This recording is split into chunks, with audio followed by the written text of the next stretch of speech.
Berashaka uno munsi yongeye gufata mikro ya Roy TV. Yes. Abakunzi bawe barongeye kukubona.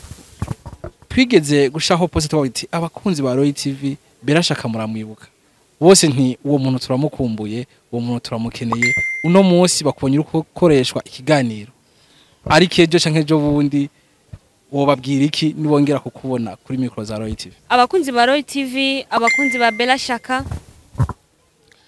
Nashaka ndababwire yuko ubuzima burahinduka. Ntuzobone uri mu kintu ukibona yuko wahejeje. You never know. Ntuzi ico ejo hakubikiye.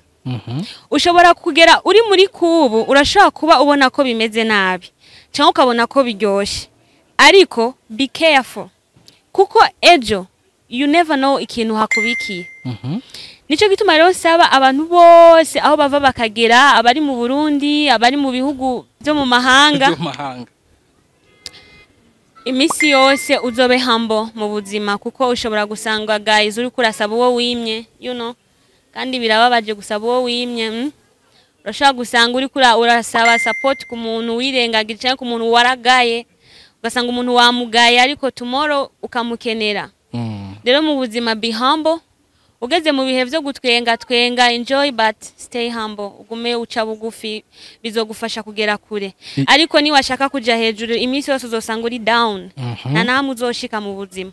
Ico impano yose woba ufise, be humble. Ngira baravyumva rero no munsi ngira ko match tuzibona ari indari bavuga ati wow karibu kandi baguma batwandikira bacanye box abagira gute bati none umuntu yasize hayika abantu bakunzi ba Roy TV nizere ko ubu ibyo mwadusavye mwabibonye. Berashaka yagarutse no musakoreshwa ikiganiro ejo azo ari karakoresha ikiganiro mu gihe Imana kidutije akanya. Bera umwaka urarangiye, uyu mwaka tugiye gutangura, mbega mu byo wari waraplanifye kuzoshika ko wari warateguye uyu mwaka tugiye gusoza byose warabishitse?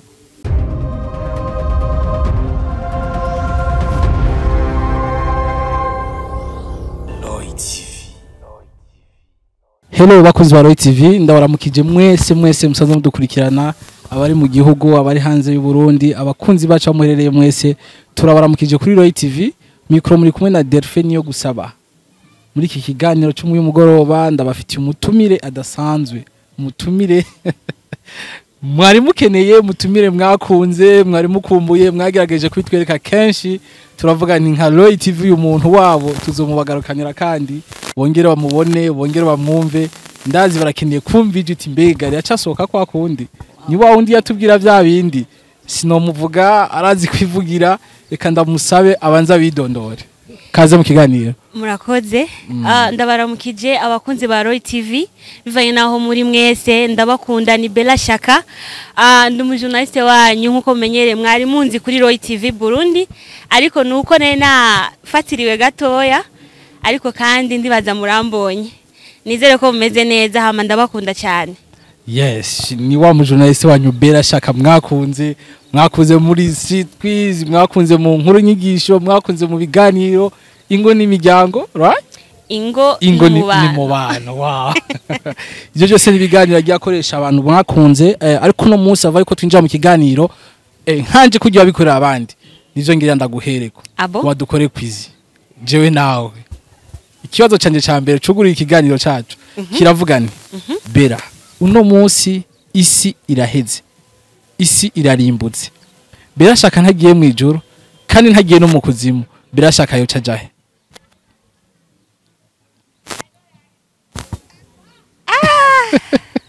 Subiremo. Okay, subiramo. Izi yakivugana. Uno munsi Berashaka isi iraheze irarimbutse. Berashaka ntagiye mu ijuru, Berashaka ntagiye no mu kuzimu. Berashaka yo cajahe. Icyambere Berashaka ari kwisi. Ego. Kuko ntari mu ijuru ari kwisi. Rero isi irarimbutse.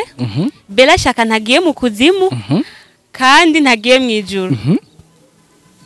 Ndibaza ko yorimbuka. Nani sirimbutse no cajahe. Ikibazo cyari gihagaze hehe? Berashaka ntagiye mu ijuru, ntagiye no kwisi kuko isi yarimbutse. Mu yandi majambo bivuze ko Berashaka atabayeho. Wow. Kuko isi nabamenye ntayigihari. ico gihe Berashaka ntiyabayeho Oh my god. naje yari kwizinda mukubise Berashaka nk'umukunzi wanyu. Ya ndumvise ukuntu bimera iyo ikibazo kikunaniye. Okay.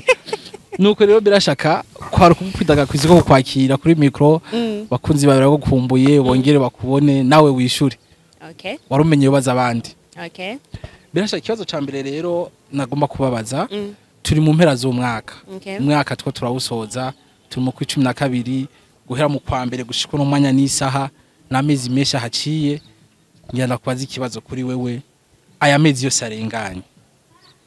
Mbega nigiki cyakunezeye, mbega nigiki cyakubabaje, mbega nigiki cyakwigishije, mbega nigiki cyagukoze ku mutima wumva wobwira abantu nti aya mezi aheze ngirageje kuya detail kimwe ku kindi ivyanezeye nibi ivyambabaje nibi ivyanyigishije nibi ivyo nosangiza abandi nk'ubutumwa nibi duhere ku cyakunezeye. Ego.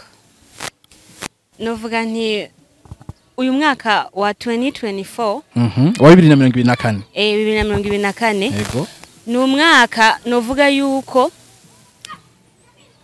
nizi ibintu byinshi mpereye ku bintu byashoboye kunezera ego mpereye ku bintu byashoboye kunezera muri uno mwaka narashoboye kubona yuko inshuti y'ukuri uyibona mu bihe bigoye magogwa kandi ya mu magogwa kandi ico ni kintu iyo wibuka urekonesa ikintu umuntu ashobora gukora kuri wewe yaba umugenzi yaba ari mu family member canke yaba ari inshuti bisanzwe canke wo muvukana whatever ariko ugashobora kubona ko ahari kuko kenshi turahura n'ibintu ariko ugasanga turigunze rero jewe ndanezerwa iyo nibutse yuko hariho umuntu canke abantu bashobora kuba bahari ku bwanje ico ni ikintu cyanezereye muno mwaka ko nabonye yuko isi yose ahivi kagera abantu bose si babi kandi umuryango ntago ari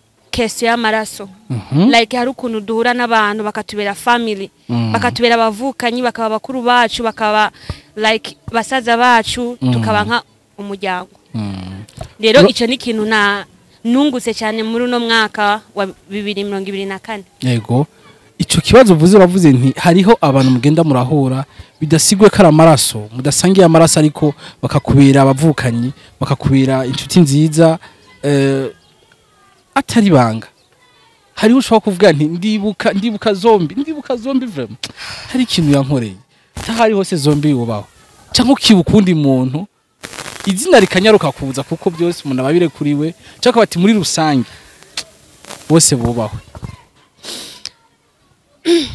Mu bisanzwe mvuze ngo ntangure kudondagura numva mbaye emotional nkumva like ntiwobaheza nobaheza kuko ntabwo ari igitigiri kinini ariko nuko numva biba bifite uburemere bifite uburemere ku buryo mu kubivuga ariko gusa barahari uhavumbwira nti sinkwiye no kubavuga mu izina sinkwiye kubavuga mu izina kuko kuri jewe n'abantu bari more than family barenze kwitwa umuryango kandi se abantu dusangiye amaraso like mu muryango ngo turavukana n'abacuti mwamenyanye abo ni wo wibuka kwavuga nti aba bantu kubera narabaye mu bintu ntago byari byoroshe navuga yose nkuraga mwakoze cyane ariko ntago byari byoroshe ariko ndashimira Imana yuko nabonye yuko abantu bose atari cyo kimwe. Urakoze cyane aho uvuze ku kintu cyakuneza bwa ati hari abantu bankoze ku mutima aho uyu mwaka ugeze ndabibutse umunezero wanyuzura ku byakubabaje navyo vuga nti narahuye n'ikibazo ndababara hamwe yo ndabyibutse n'amazi ndiko ndayanwa numva menga aranitse nk'ivye. Ikintu cya mbere cyambabaje nuko ku buzima naciyemwo nasanze ibintu byose vyera ntabwo ari zahabu. Kandi ikindi kintu nobwira abantu bariko barankurikirana urashaka kuba uri nkumi urashaka kuba uri umumama urashaka kuba uri umupapa urashaka kuba umusore igihe cyose uzohereza ibintu mwanya kuko wihuse kugira amahitamo runaka yaba mabi canke meza urashobora gusanga wihenze. Ivyera vyose ntago vyama usanga mu mateka yavyo vyari vyera. Hariho ibintu bigerageza kuboneka ko vyo bavyera kubera yuko ivyo bintu bishaka kugera ahantu runaka. And aho hantu bimaze kuhagera bikaca bikwereka true color. Ukabona irabanyakuri iryari ryo. Ukaza kubona ati iki kintu burya ntabwo cyari cirabura. Cyangwa ukabona ati iki kintu burya ntabwo cyari cera. Aho uvuze nti rero avaye ko mufata ingingo mwabantu mu nkurikirana nka Berashaka.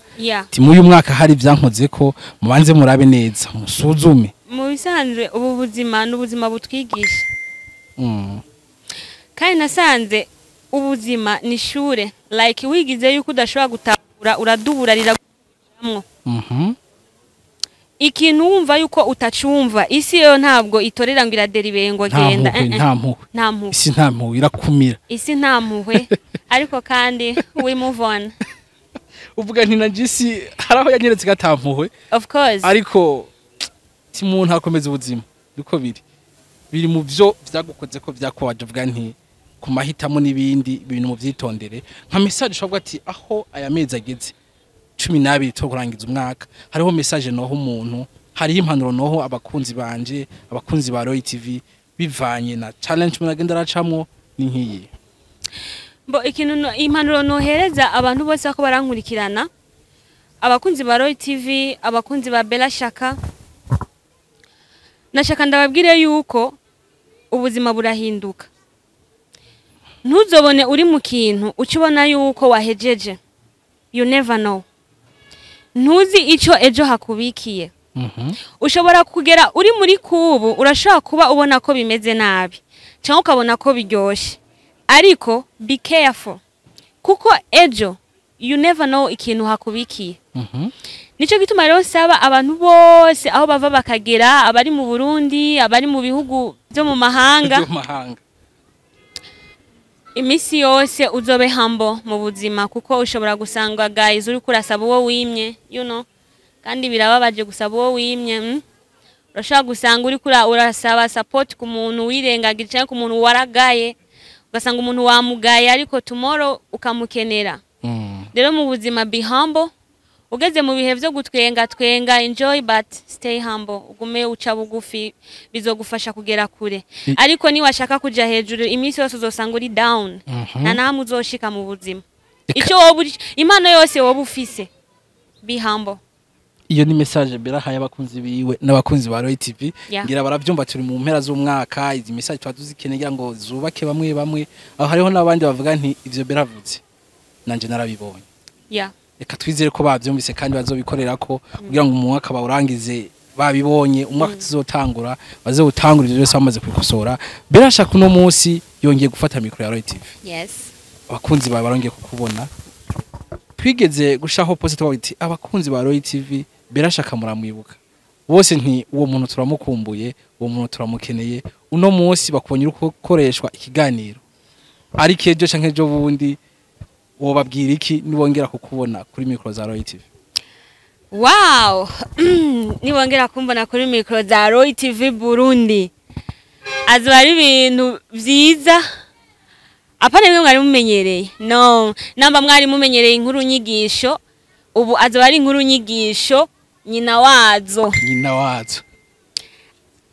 sinzi ko munahura like ubu naje mfise energy numva nuzuye energy zo kubaha inkuru nyigisho zo kubaha ibiganiro vy'amavuta ibiganiro kimwe uri kuracumviriza uvuga ati ego ntabwo ntakaje umwanya n'ibindi muzobibona icyo gusa nabasezerana je ntago no bagwisha kandi aho nanoba narakoze akantu nzokosora bavuga nti ntago twisha ariko twari tugukumbuye imisi yari myinshi akakaruhuko kakazi wari urimo kari kagutwaye mbega ntikazongera kagutware bizova bigenda gute? Oya ntigashaka kuntwara bibabwiye wabake kuko batwandikira nti uyu muntu turamukeneye mbega ari he? Ubu ndahari kandi mari full time. Ubu ndahari nuko gusa nari nafatiriwe gatoya ariko nanje sinari ndyohewe kuba ntari kuri micro za Roy TV Burundi, you know uko munkumbura niko nanje ndabakumbura ndabakumbura nanje. Rero ubu ndahari kandi ndahari to stay, ntabwo ari past time. Wow, ngira baravyumva rero no munsi ngira ko matecha tuzibona ari ndavuga ati wow, karibu kandi baguma batwandikira bacanye box abagira gute bati none umuntu yasize hayika abantu bakunzi ba Roy TV. Nizere ko ubu ibyo mwadusavye mwabibonye. Berashaka yagarutse no musakoreshwa ikiganiro ejo azo ari karakoresha ikiganiro mu gihe Imana kidutije akanya. Bera umwaka urarangiye, uyu mwaka tugiye gutangura, mbega mu byo wari waraplanifye kuzoshika ko wari warateguye uyu mwaka tugiye gusoza byose warabishitseko? Oya, ntavyo nashitseko, ariko hari ibyakunze, hari ibyakunze, hariho n'ivyanse. You know, mu buzima ni ups and down, like hari bikunda, hari bidakunda, hari ibicamo ibyanka nibi, ariko byinshi ntibyakunze nkuko nenda byifuza ko bigenda. Ariko kandi hari ivyaciyemwo, I think that ibyo ndabishimira Imana kuko tugira imitima ishima. Rero ibitakunze navyo tukiri bazima birashobora gukunda. Hariho amakomantere amamo canke usoma message ukabona mengo uyu muntu abwiye umuntu message imukora ku mutima imubabaza. Bega bishitse nko n'umunsi ugahora n'umuntu akubwira message itakuryohera canke commentaire itakunezera, kisa swa muri challenge magenda aracamwo kubgawo vyakira gute? I don't care. Comment izamaho, I don't care. Like comment daboro zirakenewe zose nziza mbi kuko ugumye untera amashugwe, like nta mbaraga nta nguvu noronka zo gukora ikintu gishobora kukwemeza. So ifoke commentaire mbi ziba zihari kandi ntago commentaire mbi yombuza apeti yo kurya. Mbona menga nakanu kari yongeye sinzi. Ngira kurya hari cyo baca kuko menga ndezi kiganiro ca nyuma y'ukoze suko byari bimeze. Ngira amapeti yongeye canke amasumiro ni yabaye menshi. Ni kuya mahoro natahuye yuko ubuzima butagenda uko tuvyifuza kandi dutegezwa kubamwe mu kintu uko nyene ni nakujya wabuguru wiga gucumbagira.